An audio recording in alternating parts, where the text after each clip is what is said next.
Hello every one, optics അക്കാഡമിയുടെ പുതിയൊരു വീഡിയോയിലേക്ക് എല്ലാവർക്കും സ്വാഗതം. നമുക്കറിയാവുന്നതുപോലെ തന്നെ സ്കൂൾ മാനേജ്മെൻറ്റ് എന്ന് പറഞ്ഞിട്ടുള്ള ഒരു സബ്ജക്റ്റാണ് നമ്മളിപ്പോൾ ഹാൻഡിൽ ചെയ്തുകൊണ്ടിരിക്കുന്നത്. സോ അതിൻ്റെ യൂണിറ്റ് 4 ആണ് ഇന്ന് നമ്മൾ ചെയ്യാൻ വേണ്ടിയിട്ട് ഉദ്ദേശിക്കുന്നത്. സോ ഇതിന് മുമ്പുള്ള എല്ലാ യൂണിറ്റ്സും ഓൾറെഡി അപ്ലോഡ് ചെയ്തിട്ടുണ്ട്. കാണാത്തവരുണ്ടെങ്കിൽ അത് കണ്ടതിന് ശേഷം ഈ ഒരു വീഡിയോയിലേക്ക് വരാൻ വേണ്ടിയിട്ട് ശ്രദ്ധിക്കുക. സോ നമുക്കറിയുന്നത് പോലെ 5 യൂണിറ്റുകളാണ് ഈ ഒരു സബ്ജക്റ്റിനകത്തുള്ളത്. അതിൽ 4ാമത്തെ യൂണിറ്റ് ആയിട്ടുള്ള സ്കൂൾ അഡ്മിനിസ്ട്രേഷനാണ് നമ്മളിന്ന് നോക്കാൻ വേണ്ടിയിട്ട് പോകുന്നത്. സോ നമ്മൾ റിവ്യൂ ക്വസ്റ്റ്യൻസ് ആദ്യം വായിക്കും, അതിനുശേഷമായിരിക്കും നമ്മളതിനെ ഡിസ്കസ് ചെയ്യാൻ പോകുന്നത്. ഓക്കെ, അറൗണ്ട് 16 ക്വസ്റ്റ്യൻസ് ആണ് കേട്ടോ നമുക്ക് വരുന്നത്. ഞാനൊന്ന് വായിച്ചു തരാം. What is meant by school administration? Explain its nature and scope. State its aims and objectives. Explain its scope and principles. Define institutional planning. Explain the objectives, importance and characteristics of institutional planning. What are the components of an institutional plan? How will you prepare a plan for your institution? Explain the scope and limitations of institutional planning. Explain the concept of school complex and its functions. Explaining the concept of school complex, state its characteristics, objectives, programs, advantages and disadvantages. What do you mean by democratic administration in education? Explain the measures of promoting democratic administration in education. What is a school plan? Discuss the important physical resources it should contain. Define school timetable. Discuss the principles of good timetable. Discuss the role of a headmaster and teachers in school administration. Explain the role and responsibilities of teachers in school administration. Explain the duties of a school teacher. അപ്പോൾ ഇത്രയും important questions ആണ് ഈ ഒരു യൂണിറ്റിൽ വരുന്നത്. So ഇതിൻ്റെ answers ആണ് നമ്മളിനി ഡിസ്കസ് ചെയ്യാൻ വേണ്ടിയിട്ട് പോകുന്നത്. ഞാൻ എല്ലാ യൂണിറ്റിലും പറയുന്നത് പോലെ തന്നെ ഏതെങ്കിലും ഭാഗങ്ങൾ വിട്ടുപോയിട്ടുണ്ടെങ്കിൽ നിങ്ങൾക്ക് ഒന്ന് കോമൻറ്റ് സെക്ഷനിൽ അറിയിക്കാം. ആൻഡ് നിങ്ങളുടെ സജഷൻസും അതിനകത്ത് പറയാം കേട്ടോ. Meaning of school administration. School administration plays a very crucial role in enrollment, retention, staffing, providing physical facilities, supervision and inspection to improve the functioning of the system, conducting tests and examinations and ensuring overall discipline. അപ്പോൾ school അഡ്മിനിസ്ട്രേഷന് എത്രമാത്രം പങ്കുണ്ടെന്നാണ് ഈ പറയുന്നത്. ഏതൊക്കെ മേഖലകളിൽ എന്തൊക്കെ കാര്യങ്ങളിലാണ് school administration ചെയ്യുന്നത്. ഇനി school administration deals with human elements and material elements. 2 എലമെൻറ്റുകളുണ്ട്, ഹ്യൂമൻ എലമെൻറ്റ്സും മെറ്റീരിയൽ എലമെൻറ്റ്സും. എന്താണെന്ന് നോക്കാം. ഹ്യൂമൻ എലമെൻറ്റ്സ് എന്ന് പറഞ്ഞാൽ students, teachers, parents, administrative staff, ഇതൊക്കെയാണ് ഹ്യൂമൻ എലമെൻറ്റ്സ്. ഇനി മെറ്റീരിയൽ എലമെൻറ്റ്സിൽ എന്തൊക്കെയാണ്? Fund, buildings, play grounds, equipments. അപ്പോൾ ഇത് രണ്ടും ഡീൽ ചെയ്യുന്നത് ഈ സ്കൂൾ അഡ്മിനിസ്ട്രേഷനിൽ തന്നെയാണ്. ഇനി സ്കൂൾ അഡ്മിനിസ്ട്രേഷൻ്റെ നേച്ചർ എന്താണ്? School administration is a comprehensive effort intended to achieve some specific educational objectives outlined by duly constituted bodies. It tries to bring all the components of an educational program into harmonious and fruitful relationship. It adopts the process of decision making, forecasting, planning, organization, direction, control, coordination, evaluation, recording and reporting. അപ്പോൾ ഒരു school administration എന്താണ്, അതിൻ്റെ nature എന്താണെന്നാണ് പറയുന്നത്. ഒരു educational objective ഉണ്ടാവും, അതിൻ്റെ മുഴുവൻ കാര്യങ്ങളും ഏറ്റെടുത്ത് നടത്തുന്ന ഒരു വ്യക്തിനെ പോലെ കാണുകയാണെന്നുണ്ടെങ്കിൽ സ്കൂൾ അഡ്മിനിസ്ട്രേഷൻ ഒരുപാട് കാര്യങ്ങൾ ചെയ്യുന്നുണ്ട്. അപ്പോൾ അതിൽ വരുന്ന കുറച്ച് കാര്യങ്ങളാണ് ആ 3rd പോയിന്റിൽ ലിസ്റ്റ് ചെയ്തിരിക്കുന്നത്. ഇനി നോക്കുക, ഒരു നല്ല സ്കൂൾ അഡ്മിനിസ്ട്രേഷൻ ആണെങ്കിൽ it succeeds by following flexibility, practicability, conformity to national goals and achieving stated objective. അപ്പോൾ അതിന് വേണ്ടിയിട്ടുള്ള ഒബ്ജക്റ്റീവ് നേടാൻ വേണ്ടിയിട്ട് നല്ലൊരു സ്കൂൾ അഡ്മിനിസ്ട്രേഷൻ ആണെന്നുണ്ടെങ്കിൽ അത് ഈ രീതിയിലായിരിക്കും ഉണ്ടാകുന്നത്. മാത്രമല്ല it is democratic in nature and takes into consideration all shades of opinion. മാത്രമല്ല decisions are taken after consulting the staff council and student representatives. അപ്പോൾ ഇത്രയും കാര്യങ്ങൾ നമ്മൾ പറഞ്ഞിട്ടുള്ളത് സ്കൂൾ അഡ്മിനിസ്ട്രേഷൻ്റെ നേച്ചറാണ്. ഇനി സ്കൂൾ അഡ്മിനിസ്ട്രേഷൻ്റെ എയിംസ് എന്താണ്, അതിൻ്റെ ഓബ്ജക്റ്റീവ്സ് എന്താണെന്നാണ് നമ്മൾ പറയുന്നത്. The primary aim of the school administration is to implement the school curriculum set for different classes in primary or secondary education. അപ്പം ഒരു സ്കൂൾ അഡ്മിനിസ്ട്രേഷൻ്റെ പ്രൈമറി എയിം എന്ന് പറഞ്ഞു കഴിഞ്ഞാൽ സ്കൂൾ കരിക്കുലം ഇംപ്ലിമെൻറ്റ് ചെയ്യുക എന്നുള്ളതാണ്.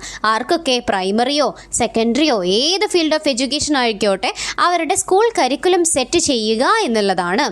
ഇതിലെന്തൊക്കെ വരുന്നുണ്ട്? ടീച്ചേഴ്സിനെ അപ്പോയിൻറ്റ് ചെയ്യണം, watch their performance and take corrective measures. ഇനി maintain cordial relationship among staff members, ensure academic freedom for teachers, conduct periodical evaluation of students' performance. അപ്പോൾ ഇതിലൊക്കെയാണ് എക്സാംസും കാര്യങ്ങളൊക്കെ വരുന്നത് കേട്ടോ. ഇനി സ്കോപ്പ് ഓഫ് സ്കൂൾ അഡ്മിനിസ്ട്രേഷൻ. അപ്പോൾ ഇത് കണ്ടോ, ഓരോ ടൈറ്റിലിൻ്റെ കീഴിലും കുറച്ച് പോയിൻറ്റ്സ് വരുന്നുണ്ട്. ഇതെല്ലാം നമുക്ക് റിലേറ്റ് ചെയ്യാൻ പറ്റുന്ന പോയിൻറ്റ്സ് ആണ്, അതുകൊണ്ടാണ് ഇൻ ഡീറ്റെയിൽ ഞാൻ പറഞ്ഞു പോകാത്തത് കേട്ടോ. ഇനി സ്കൂൾ അഡ്മിനിസ്ട്രേഷൻ്റെ സ്കോപ്പ് എന്താണ്? Administering the school may be in the hands of educational officers in the case of government and local body schools and under the responsibility of secretary or correspondent of private schools. The administrator either directly or with the help of the principal or headmaster executes the under mentioned functions. അപ്പോൾ ഒരു school administration എങ്ങനെയാണ് നടപ്പിലാക്കുക? ഒന്നെങ്കിൽ നേരിട്ടോ അല്ലെങ്കിൽ head മാസ്റ്ററിൻ്റെയോ പ്രിൻസിപ്പലിൻ്റെയോ ഹെൽപ്പോട് കൂടി താഴെയുള്ള functions നടത്തും. എന്താണ് ഈ താഴെയുള്ള ഫങ്ഷൻസ് എന്ന് നോക്കാം. ഒന്നാമത്തേത്, selecting and appointing qualified and competent teaching and non teaching staff. അപ്പോൾ ടീച്ചേഴ്സിനെ സെലക്ട് ചെയ്യുക, മറ്റ് നോൺ ടീച്ചിങ് സ്റ്റാഫുകളെയും സെലക്ട് ചെയ്യേണ്ടത് ഇവരുടെ ഡ്യൂട്ടിയാണ്. Providing building, playground and garden, supplying books for the library, materials for the laboratory and stationery and equipment to the office. ഇനി എന്താണ്? Hostel facilities ആവശ്യമുള്ള കുട്ടികൾക്ക് എത്തിച്ചു കൊടുക്കുക.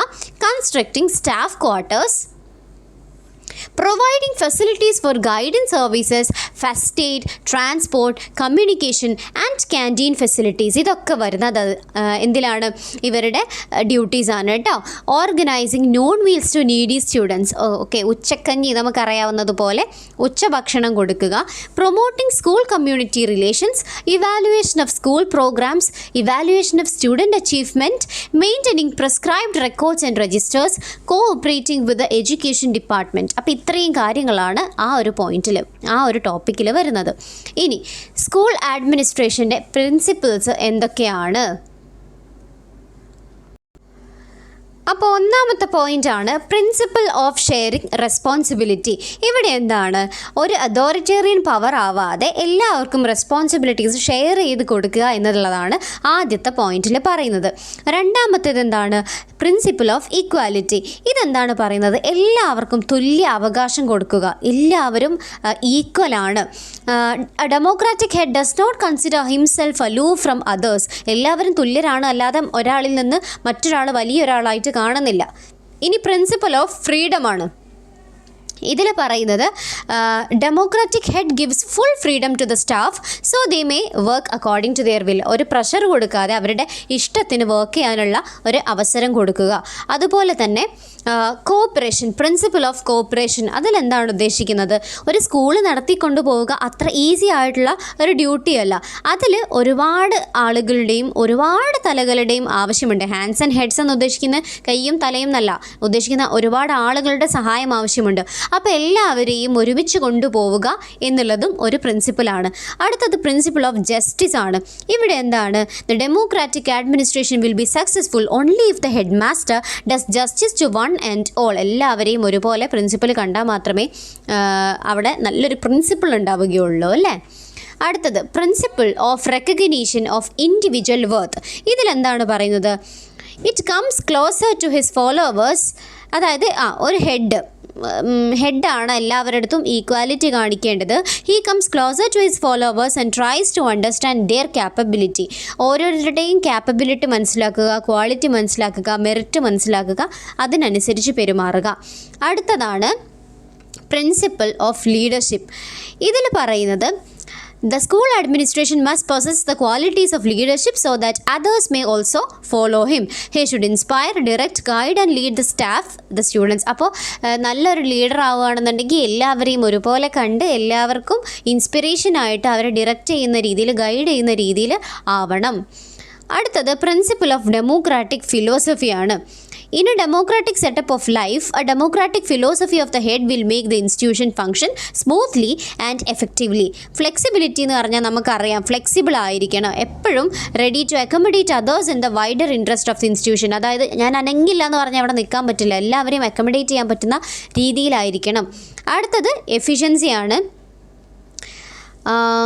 Only some people can do this. Efficiency എന്ന് പറഞ്ഞാൽ എന്താണ്? ഒരു മേഖലയിൽ നമ്മൾ അത്രയും പ്രാവീണ്യം നേടിയിരിക്കണം. അതാണ് എഫിഷ്യൻസി എന്ന് പറയുന്നത്. എല്ലാവരെയും ഒരുപോലെ കണ്ട്, that all people are not capable of ഒരേ ജോബ് ചെയ്യാൻ എല്ലാവരും കേപ്പബിൾ ആയിരിക്കണമെന്നില്ല. പക്ഷെ അവരുടെ മേഖല ഏതാണ് അതിൽ എഫിഷ്യൻ്റ് ആയിരിക്കാൻ വേണ്ടിയിട്ട് ശ്രദ്ധിക്കുക. അടുത്തത് ഒപ്റ്റിമിസം. ഒപ്റ്റിമിസം എന്ന് പറഞ്ഞാൽ എന്താണ്? ശുഭാപ്തി വിശ്വാസമാണ്. ഒപ്റ്റിമിസ്റ്റിക് ആയിരിക്കണം എപ്പോഴും. എന്ത് പ്രോഗ്രാം കൊണ്ടുവരികയാണെങ്കിലും അതിൽ അത് പോസിറ്റീവായിട്ടുള്ള രീതിയിൽ അതിനെ കൊണ്ടുവരാൻ വേണ്ടിയിട്ട് ശ്രദ്ധിക്കണം. അടുത്തത് പ്രിൻസിപ്പിൾ ഓഫ് പ്രൊഫഷണൽ ഗ്രോത്ത് ആണ്. The success of the administrator depends to a large extent on the efficiency of his colleagues and subordinates. Therefore, he should be sincerely interested in the professional growth of his staff in order they may be able to discharge their duties successfully. അപ്പോൾ എല്ലാവരെയും വിശ്വസിക്കണം. എന്നാൽ മാത്രമേ professional growth ഉണ്ടാവുകയുള്ളൂ, അത് കൊണ്ടുവരാനും സാധിക്കുകയുള്ളൂ. Relative വാല്യൂവിൽ എന്താണ് പറയുന്നത്? The betterment of the school or students should be the most important determining factor എന്നുള്ളതാണ് അവിടെ പറയുന്നത്. നെക്സ്റ്റ് സ്ലൈഡ് നോക്കുക. എന്താണ്? ഇൻസ്റ്റിറ്റ്യൂഷണൽ പ്ലാനിംഗ് ആണ്. Institutional plan as a micro level plan. It is prepared at the institutional level by the head of the institution, teachers and parents represented by the parent teacher association. PTA എന്താണ് prepared at the institutional level. Institutional ലെവലിലാണ്, head of the ഇൻസ്റ്റിറ്റ്യൂഷനാണ് ഇത് ചെയ്യുന്നത്. ഇനി ആരൊക്കെ തമ്മിലുള്ള കൂട്ടായ്മയാണ്? ടീച്ചേഴ്സും പാരൻറ്റും തമ്മിലുള്ളതാണ് PTA. As the needs of every institution varies, the plans also should be such to meet the requirements of the institution. ഒരു ഇൻസ്റ്റിറ്റ്യൂഷൻ നല്ലോണം നടന്നു പോകണമെന്നുണ്ടെങ്കിൽ അവിടുത്തെ ടീച്ചേഴ്സും പാരൻസും സ്റ്റുഡൻസും എല്ലാവരും വിചാരിക്കണം. അപ്പോൾ അതിനുള്ള കൂട്ടായ്മയാണിത്. ഓരോ ഇൻസ്റ്റിറ്റ്യൂഷനെ സംബന്ധിച്ചിടത്തോളം അവരുടെ റിക്വയർമെൻറ്റ്സ് വേറെ വേറെ ആയിരിക്കും. Utilising the maximum possible extent the unutilised or under utilised resources. Okay, ഇനി നെക്സ്റ്റ് സ്ലൈഡ് നോക്കുക. Definition of institutional planning.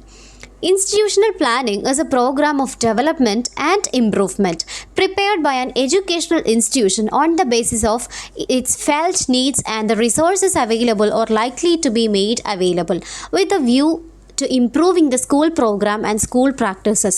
നേരത്തെ പറഞ്ഞതുപോലെ PTA പോലെ ഒരു അസോസിയേഷൻ അല്ലെങ്കിൽ ഒരു എഡ്യൂക്കേഷണൽ ഇൻസ്റ്റിറ്റ്യൂഷൻ പ്ലാൻ ചെയ്യുന്ന ഒരു സംഭവമാണ്. ഇതെന്തിനാണ് ഇങ്ങനെ ചെയ്യുന്നത്? ആ സ്കൂളിൽ പ്രൊവൈഡ് ചെയ്ത് കിട്ടുന്ന അല്ലെങ്കിൽ ആ ഇൻസ്റ്റിറ്റ്യൂഷനിൽ ഉള്ള റിസോഴ്സസ് ഉപയോഗിച്ചിട്ട് അവിടെയുള്ള അവിടെയുള്ള കുട്ടികൾക്ക് വേണ്ടിയിട്ടുള്ള പ്രോഗ്രാംസും അതിനുള്ള പ്രാക്ടീസസും സ്കൂളിൽ ഇനി മറ്റെന്തെങ്കിലും മാറ്റം വരുത്തണമെങ്കിലും ഇതൊക്കെ ചെയ്യാനുള്ള ഒരു പ്ലാനിങ്, ഈ ഒരു പ്രോഗ്രാമിനെയാണ് നമ്മൾ ഇൻസ്റ്റിറ്റ്യൂഷണൽ പ്ലാനിങ് എന്ന് പറയുന്നത്. It is based on the principle of optimum utilisation of the resources available in the school and the community. ഇനി ഇതിൻ്റെ ഇമ്പോർട്ടൻസ് എന്താണ്? Kothari Commission on Indian Education has strongly recommended the adoption of institutional planning as quoted here under. Kothari Commission താഴെ പറയുന്ന രീതിയിൽ പറഞ്ഞിട്ടുണ്ട്. എന്താണ്? In view of the great need to improve standards of education at school level, we recommend that a nationwide program of school improvement should be developed in which conditions will be created for each school to strive continually to achieve the best result which is capable of. അപ്പോൾ ഓരോ സ്കൂളുകളും അതിൻ്റെ maximum അച്ചീവ്മെൻറ്റിലേക്ക് എത്തണമെങ്കിൽ ആ സ്കൂളിൽ ചില കാര്യങ്ങളൊക്കെ ചെയ്യേണ്ടതുണ്ട്. അപ്പോൾ അതിനു വേണ്ടി കൊണ്ടുവന്നിട്ടുള്ള ഒരു പ്രോഗ്രാമാണ് ഈ ഒരു ഇൻസ്റ്റിറ്റ്യൂഷണൽ പ്ലാനിങ് എന്നുള്ളത്. അപ്പോൾ നമ്മൾ നേരത്തെ പറഞ്ഞതുപോലെ സ്കൂളിലുള്ള അവൈലബിൾ റിസോഴ്സസ് ഉപയോഗിച്ച് അവിടെയുള്ള കുട്ടികളെ എങ്ങനെ ടീം ചെയ്യണം, അല്ലെങ്കിൽ എങ്ങനെ മാറ്റിയെടുക്കണം, എങ്ങനെ അച്ചീവ്മെൻറ്റിലോട്ട് കൊണ്ടുവരണം എന്നുള്ളതാണ് ഇത് ഉദ്ദേശിക്കുന്നത്. ഇനി ഇൻസ്റ്റിറ്റ്യൂഷണൽ പ്ലാനിങ്ങിൻ്റെ ഒബ്ജക്റ്റീവുകളാണ് താഴെ കൊടുത്തിരിക്കുന്നത്. ഇത് ഡെവലപ്പ് ചെയ്തിട്ടുള്ളത് JP നായിക് എന്ന് പറഞ്ഞിട്ടുള്ള ഒരാളാണ്. അതിലെന്തൊക്കെയാണ്? To give freedom to the teacher, to make good teachers as effective teachers, to involve every teacher in the formulation and implementation of plans, to emphasize what can be done here and now rather than waiting for the impossible to happen. അപ്പോൾ ഇവിടെയൊക്കെ ടീച്ചേഴ്സിനുള്ള importance ആണ് കൂടുതലുള്ളത് കേട്ടോ. Teacher centred എഡ്യൂക്കേഷനാണ് അവിടെ പറയുന്നത്. ഇനി institutional പ്ലാനിങ്ങിൻ്റെ characteristics ആണ്. Institutional plan is need based and not grant based. അത് ആവശ്യങ്ങൾക്കനുസൃതമാണ്, അല്ലാതെ ഗ്രാൻറ്റ് ബേസ്ഡ് അല്ല. It is based on present resources, ഇപ്പോൾ അവൈലബിൾ ആയിട്ടുള്ള റിസോഴ്സസിനെ പറ്റിയിട്ടാണ്. ഇത് ടാസ്ക് ഓറിയൻറ്റഡ് ആണ്, അല്ലാതെ പണം ഓറിയൻറ്റഡ് അല്ല. It is scientific in nature, it eliminates waste, it involves corporation, it looks ahead, it is goal oriented. Evaluation ഉണ്ടാകും, ഡെവലപ്മെൻറ്റ് ഉണ്ടാകും. ഇനി ഇൻസ്റ്റിറ്റ്യൂഷണൽ പ്ലാനിൻ്റെ കോമ്പണൻസ് ആണ് താഴെ കൊടുത്തിരിക്കുന്നത്. 6 കോമ്പണൻസ് ആണുള്ളത്. എന്തൊക്കെയാണ്? Objectives, present status, improvement needed, new or additional resources required, time schedule, programme of action. ഇതാണ് 6 components. ഇതെന്തൊക്കെയാണ് എന്ന് ഡീറ്റെയിൽ ആയിട്ട് പറയുന്നുണ്ട് കേട്ടോ. നമ്മുടെ മെറ്റീരിയൽ അവൈലബിൾ ആണ്, അതൊന്ന് ചെക്ക് ചെയ്ത് നോക്കുക. ഇനി ഇൻസ്റ്റിറ്റ്യൂഷണൽ പ്ലാനിൻ്റെ സ്റ്റെപ്സ് ഇൻ പ്രിപ്പയറിംഗ് ഒരു ഇൻസ്റ്റിറ്റ്യൂഷണൽ പ്ലാൻ എങ്ങനെയാണ്? ആദ്യം സർവേ എടുക്കും. എന്തൊക്കെയാണ്? Felt needs, resources available to meet the needs, resources which could be mobilised from the sources, from other sources. ഇതിനെയാണ് സർവേ എന്ന് പറയുന്നത്. ഇനി പ്രിപ്പറേഷൻ എങ്ങനെയാണ് പ്രിപ്പയർ ചെയ്യുന്നത്? ഒബ്ജക്റ്റീവ്സ് ഉണ്ടാവും, ടാർഗറ്റ്, ടൈം ഫ്രെയിം, കോപ്പറേഷന്, റോൾ അലോക്കേഷൻ. ഇത്രയും കാര്യങ്ങൾ നോക്കിയിട്ട് കാര്യങ്ങളെ പ്രിപ്പയർ ചെയ്യും. ഇനി അതിനെ എക്സിക്യൂഷൻ നടപ്പിലാക്കുകയാണ് ചെയ്യുന്നത്. അതിൽ ഗൈഡൻസ് ഉണ്ടാകും, active help, monitoring, mid course correction. ഇനി ഇവാലുവേഷൻ ചെയ്ത് കഴിഞ്ഞാൽ എന്താണ് എന്നുള്ളതിന് ഒരു വിലയിരുത്തലുണ്ടല്ലോ. അതിൽ ടാർഗറ്റ് അച്ചീവ്മെൻറ്റ് നോക്കും, ബഡ്ജറ്റിൻ്റെ ലിമിറ്റ് നോക്കും, ടൈം ഷെഡ്യൂൾ നോക്കും, അസസ്മെൻറ്റ് ഓഫ് ഡിലേ, ഫെയിലിയർ ആണെന്നുണ്ടെങ്കിൽ എന്തുകൊണ്ട് എന്നുള്ള രീതിയിൽ. ഇനി ഇൻസ്റ്റിറ്റ്യൂഷണൽ പ്ലാനിങ്ങിൻ്റെ സ്കോപ്പാണ് curricular activities, co curricular activities, beautification of campus, social service എന്നുള്ളത്. ഓക്കെ, ഇതിന് വേണമെന്നുണ്ടെങ്കിൽ ഞാനൊന്ന് എക്സ്പ്ലെയിൻ ചെയ്തു തരാം. കരിക്കുലർ ആക്ടിവിറ്റീസിൽ വരുന്ന പോയിൻറ്റ്സ് ആണ്: organisation of faculty meeting, demonstration of model lessons by subject expert, guest lectures by scholars, supervised study, team teaching, in service programmes in methodology, evaluation, new syllabi etcetera. ഇനി co curricular ആക്ടിവിറ്റീസിൽ എന്തൊക്കെയാണ് വരുന്നത്? Science ഫെയേഴ്സും എക്സിബിഷനും book ഫെയേഴ്സും ഒക്കെ നടത്തുക, organising trekking, tree planting, developing a class room library, inter school competitions, literary, sports and cultural, പിന്നെ adult literacy campaign, teaching hobbies. ഇനി beautification of ക്യാമ്പസിൽ വരുന്നതാണ് campus cleaning, minor repairs to school buildings, levelling the play ground, developing a garden with vegetable and flower plants. Social സർവീസിൽ വരുന്നതാണ് helping challenged students, teaching drop outs, cleaning public places, conducting awareness programmes, processions and meetings. നമുക്ക് drop out ഒന്നും അത്ര വലിയ സംഭവം അല്ലാഞ്ഞിട്ടാണ് കേട്ടോ. Still സ്കൂളുകളിൽ വരെ ഡ്രോപ്പ് ഔട്ടുകൾ സംഭവിക്കുന്നുണ്ട്. അപ്പോൾ ഇത്രയും കാര്യങ്ങളാണ് സ്കോപ്പിൽ വരുന്നത്. ഇനി നെക്സ്റ്റ് സ്ലൈഡിലോട്ട് കടക്കാം. Limitations of institutional planning. It is possible only when powers and responsibilities are decentralized and grassroots planning gets established. Secondly, headmasters and teachers should be trained in the elements of planning and should have loyalty and commitment to the institution. ഇതൊക്കെ ടീച്ചേഴ്സും ഹെഡ്മാസ്റ്ററും ഒക്കെ നല്ല ആളുകളാണെന്നുണ്ടെങ്കിൽ ഈ സംഭവങ്ങളൊക്കെ നടക്കുകയുള്ളൂ കേട്ടോ. അവർക്കൊന്നും ഒരു താല്പര്യവും ഇല്ലാത്ത കാര്യങ്ങളാണെങ്കിൽ ഒരിക്കലും ഈ സംഭവങ്ങളൊന്നും നമുക്ക് വർക്കൗട്ട് ചെയ്യാൻ വേണ്ടിയിട്ട് സാധിക്കില്ല. അടുത്തത് എന്താണ്? Thirdly, frequent transfer of staff will disrupt plan implementation. എപ്പോഴും സ്റ്റാഫിനെ മാറ്റിക്കൊണ്ടിരിക്കുന്ന ഇൻസ്റ്റിറ്റ്യൂഷനൊക്കെ ആണെന്നുണ്ടെങ്കിൽ ഒരിക്കലും ഇത് നടക്കില്ല. ഇനി സ്കൂൾ കോംപ്ലക്സ് എന്താണ്? അതിൻ്റെ മീനിങ് ആണ് നമ്മൾ പറയാൻ പോകുന്നത്. School complex is a group of neighbourhood schools including a number of primary, upper primary, secondary schools and one or more higher secondary schools which function as one educational unit together in an integrated manner. ഒരുപാട് സ്കൂളുകൾ, ഒരു group of neighbourhood സ്കൂളുകളെല്ലാം കൂടെ ചേർന്നിട്ട് ഒരു integrated മാനറിൽ ടുഗെദറായിട്ട് work ചെയ്യുന്നതിനെയാണ് നമ്മൾ school complex എന്ന് പറയുക. അല്ലെങ്കിൽ നമ്മൾ ഡ്രസ്സ് എടുക്കാനൊക്കെ പോകുമ്പോൾ ഓരോ കോംപ്ലക്സിൻ്റെ പേര് കാണാറില്ല. അതെന്തുകൊണ്ടാണ്? അതിൽ ഒത്തിരി കടകളുണ്ടാവും. ഇതെല്ലാം കൂടെ ചേർന്നിട്ടാണ് ഒരു കോംപ്ലക്സ് ആയിട്ട് മാറുന്നത്. ഇതുപോലെ തന്നെയാണ് school complex. These schools plan their activities to give assistance and receive help from other schools grouped together in one school complex. They function as cooperative group for raising the quality of education. The teachers of schools of a locality at all levels join hands and work together in order to pool their efforts and thoughts thoughts ആണ് കേട്ടോ. Thoughts four improving the quality of education through school complex. അപ്പം school complex സിമ്പിളാണ് അല്ലേ. ഒരു കൂട്ടം സ്കൂളുകൾ ഒരുമിച്ച് ചേർന്നിട്ട് അവരുടെ പോളിസീസും പ്ലാൻസും പ്രോഗ്രാംസും ഒക്കെ ഒരുമിച്ച് കണ്ടക്ട് ചെയ്തിട്ട് കുട്ടികളുടെ കൂടുതൽ അച്ചീവ്മെൻറ്റ്സ് കൊണ്ടുവരാൻ വേണ്ടിയിട്ട് അല്ലെങ്കിൽ എഡ്യൂക്കേഷൻ്റെ ക്വാളിറ്റി കൂട്ടാൻ വേണ്ടിയിട്ടാണ് ഇങ്ങനെ ചെയ്യുന്നത്. ഇനി അവരുടെ പ്രോഗ്രാംസിനെ നോക്കാം. These are taken up to make the maximum use of human and material resources available in an area for all educants of that area. They provide for organizing subject committee meetings, supervision, preparation of teaching aids, inter-school visits, raising standard of teaching and evaluation and professional growth of teachers. അപ്പോൾ ഇതിൽ എന്തൊക്കെ കാര്യങ്ങളാണ് കിട്ടുന്നത് എന്നുള്ളതാണ് കേട്ടോ ആ പറഞ്ഞിട്ടുള്ളത്. They share the library books, the laboratory facilities, the games materials and other programs of this nature. അപ്പോൾ അത്രയും കാര്യങ്ങളാണ് എന്താണ് സ്കൂൾ കോംപ്ലക്സ് പ്രോഗ്രാംസിൽ വരുന്നത്. അപ്പോൾ സ്കൂൾ കോംപ്ലക്സ് എന്താണ്, അതിൻ്റെ പ്രോഗ്രാംസ് എന്താണെന്ന് ശരിക്കും മനസ്സിലാക്കി വെക്കുക. അടുത്തത് വരുന്നതാണ് 3 ടയർ സ്ട്രക്ചർ. ഇത് കുറച്ച് ഇമ്പോർട്ടൻ്റ് ആണ്. അപ്പോൾ മിക്കവാറും ഇത് 3 എണ്ണമായിട്ടാണ് കേട്ടോ വരിക. അപ്പോൾ 3 ടയർ സ്ട്രക്ചറിനെ നമുക്കൊന്ന് നോക്കാം. Lowest tier, middle tier, upper tier, ഓരോന്നും എന്താണെന്ന് നമുക്കൊന്ന് നോക്കാം കേട്ടോ. ലോവസ്റ്റ് ടയർ നോക്കാം. In the lowest tier, each primary or middle school is integrated to 8 or 10 lower primary schools of the neighborhood to form one complex of educational facilities. ഇതിൽ എന്താണ് primary അല്ലെങ്കിൽ middle സ്കൂളുകൾ ഏകദേശം 8-10 ഒരുമിച്ച് നിന്നിട്ടാണ് സ്കൂൾ കോംപ്ലക്സ് ആവുന്നത്. The pivotal and central middle schools give academic guidance to the neighborhood schools. The head of the pivotal school provides extension service to the lower primary schools in the neighborhood. ഇതിൽ കുറച്ച് മൂത്ത് നിൽക്കുന്ന സ്കൂളായിരിക്കും അതിന് maintenance കൊടുക്കുന്നത്. അവരായിരിക്കും മറ്റുള്ളതിനെ നോക്കിക്കൊണ്ടു പോകുന്നത്. അതായിരിക്കും അതിൻ്റെ ഹെഡായിട്ട് മാറുന്നത്.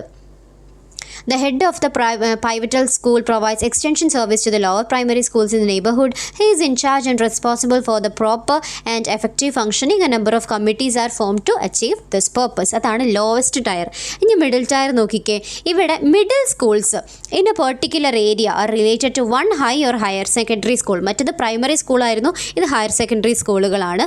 Under the charge of a secondary or higher secondary school acting as a pivotal school and giving guidance to others. നേരത്തെ പറഞ്ഞതുപോലെ ഒരു മെയിൻ ഉണ്ടാവും, ആ മെയിനാണ് ബാക്കി മെയിൻറ്റെയിൻ ചെയ്യുന്നത്. നെക്സ്റ്റ് അപ്പർ ടയറാണ്. ഇവിടെ all secondary, higher secondary schools in a particular locality or town are associated with a neighbouring degree college of education or state institution of education to work cooperatively. അപ്പോൾ 3 കണ്ടോ. ലോവസ്റ്റിൽ primary ആണ്, middle secondary അല്ലെങ്കിൽ higher secondary ആണ്, upper ടയറിലേക്ക് വരുമ്പോൾ കോളേജുമായിട്ടാണ് integrate ആകുന്നത്. ഇനി സ്കൂൾ കോംപ്ലക്സിൻ്റെ ക്യാരക്ടറിസ്റ്റിക്സ് ആണ്. Complex of neighborhood schools, unit for educational development, cooperation, 3 tiers, better methods of teaching and evaluation. അപ്പോൾ ഇതിനൊക്കെ എക്സ്പ്ലനേഷനും കൂടെ വരുന്നുണ്ട് കേട്ടോ. ഇത് ഏകദേശം 10 പോയിൻറ്റ്സ് വരുന്നുണ്ട്. അപ്പോൾ ഇതിനൊക്കെ എക്സ്പ്ലനേഷൻ ഉണ്ട്. ചെറിയ തോതിലുള്ള എക്സ്പ്ലനേഷനേ ഉള്ളൂ. നമ്മുടെ വീഡിയോ ലെങ്ത്തായിട്ട് കൂടിപ്പോകും. അതുകൊണ്ട് മെറ്റീരിയൽസിൽ ഒന്ന് റെഫർ ചെയ്യുക. നമ്മൾ ഓൾറെഡി പറഞ്ഞ കാര്യങ്ങളൊക്കെ തന്നെയാണ്. 10 പോയിൻറ്റ്സ് ഉണ്ട്. Unit four promotion, performance of departmental task, help in solving problems, guidance committee. അപ്പോൾ ഏകദേശം 23 മിനിറ്റ്സ് ആയിട്ടുണ്ട്. നമ്മുടെ വീഡിയോ ഇങ്ങനെ ലെങ്ത്ത് കൂടിപ്പോകും, അതുകൊണ്ടാണ് അധികം എക്സ്പ്ലെയിൻ ചെയ്യാത്തത്. ആൻഡ് പെട്ടെന്ന് വീഡിയോ ചെയ്യാനുള്ള റീസൺ പെട്ടെന്ന് ഇതൊക്കെ എക്സ്പ്ലെയിൻ ചെയ്യാൻ നമുക്ക് ഒരുപാട് സമയം ഉണ്ടെങ്കിൽ ചെയ്തേനെ. അപ്പോൾ നിങ്ങൾക്ക് എക്സാം അടുത്തതുകൊണ്ടാണ് നമ്മൾ പെട്ടെന്ന് വീഡിയോ അപ്ലോഡ് ചെയ്യുന്നത് കേട്ടോ. അതുകൊണ്ട് ചില കാര്യങ്ങൾ നമ്മൾ എക്സ്പ്ലെയിൻ ചെയ്ത് ഇട്ടിട്ടുണ്ടാകില്ല. ദയവ് ചെയ്ത് നിങ്ങൾ എന്ത് ചെയ്യുക, മെറ്റീരിയൽസിലേക്ക് നോക്കുക. എന്നാൽ മാത്രമേ നമുക്ക് ഈ യൂണിറ്റ് കംപ്ലീറ്റ് ചെയ്യാൻ വേണ്ടിയിട്ട് പറ്റുള്ളൂ കേട്ടോ. നമുക്ക് ടൈം എടുത്തിട്ട് നെക്സ്റ്റ് ഇയർ ആകുമ്പോഴത്തേനും നെക്സ്റ്റ് കുട്ടികൾക്ക് നമുക്ക് ചെയ്തു കൊടുക്കാം. So thank you so much. നിങ്ങൾക്ക് എന്തെങ്കിലും ഡൗട്ട്സ് ഉണ്ടെന്നുണ്ടെങ്കിൽ കോമൻറ്റ് സെക്ഷനിൽ അറിയിക്കുക. നിങ്ങളുടെ ഫ്രണ്ട്സിന് തീർച്ചയായിട്ടും ഷെയർ ചെയ്ത് കൊടുക്കുക. നിങ്ങളുടെ സജഷൻസും ക്വസ്റ്റ്യൻസും കാര്യങ്ങളൊക്കെ കമൻറ്റ് സെക്ഷനിൽ അറിയിക്കുക. So bye, thank U.